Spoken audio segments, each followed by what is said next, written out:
Have you asked yourself, should I start streaming? If the answer is yes, this video is for you. Hey everybody, thanks for tuning in. My name's Cody.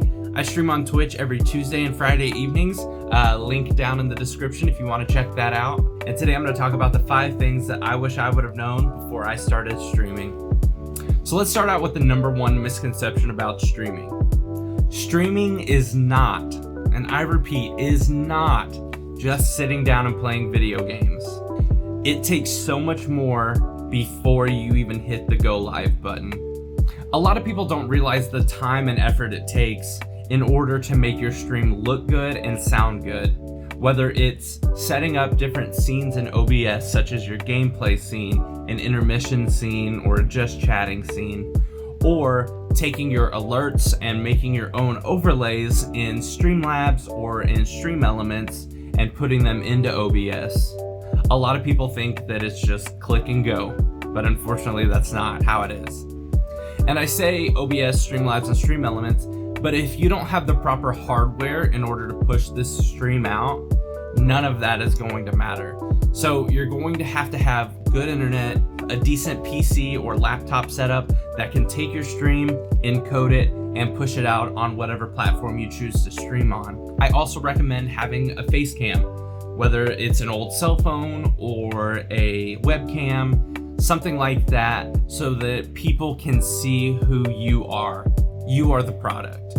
So having your face be the face of your stream, I think is super important. Audio, people are going to notice audio more than they'll notice video. If your webcam is a little bit grainy and your audio is great, nobody's really going to say anything. But if the first thing they hear is, okay guys, I'm going to go ahead and go over here and shoot this guy,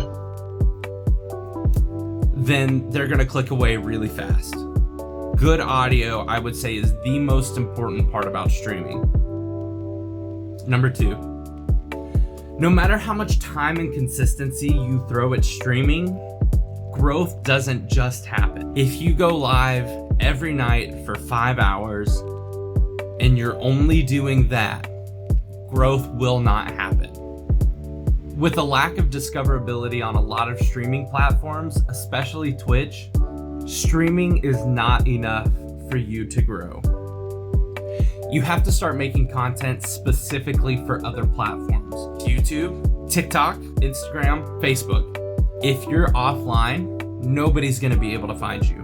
So whether you're making content outside of your streaming for those specific platforms, or if you're planning your streams around content that can be outsourced, your main source of growth is going to come from your other content and not necessarily going live every day. Because on those platforms, your content can still gain traction without you having to be live every second of the day. Number 3, your content is not going to be for everybody, and that's okay. You're not going to be everybody's cup of tea. Not everybody will like tuning in and watching you. Don't take it personally when friends or family are not into the content that you create. What is important with making content is making something that you can enjoy. I always recommend watching back your streams. Not only does watching your stream back give you the chance to make clips of different content that you can put on other platforms, it gives you instant feedback on if this is something that you would watch. If you're not enjoying watching your content, how can you expect others to watch your content?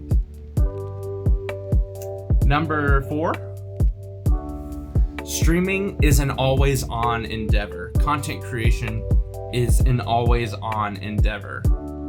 And what I mean by that is, even if you're not sitting at your desk going live, you should still be trying to learn, still trying to grow, whether that's watching other streamers, other vloggers, watching different content in different forms that you like, and content that you may not like. So whether you're streaming or watching other content or watching your content, editing, planning for your next stream, or taking notes and thinking about different content that you can make, It's an always on, mentally exhausting endeavor.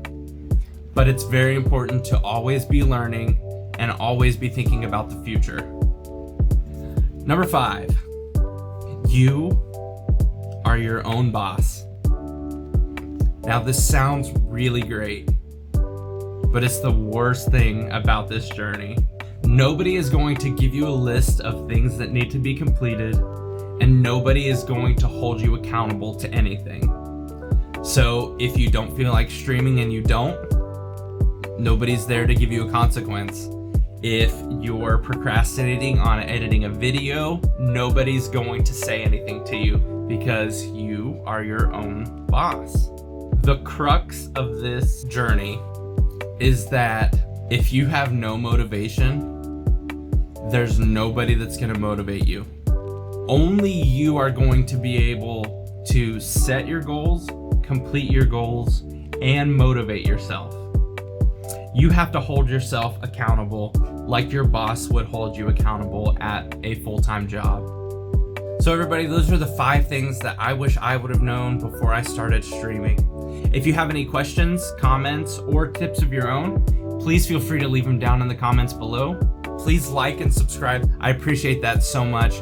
Thank you, everybody, and until next time, we'll see ya.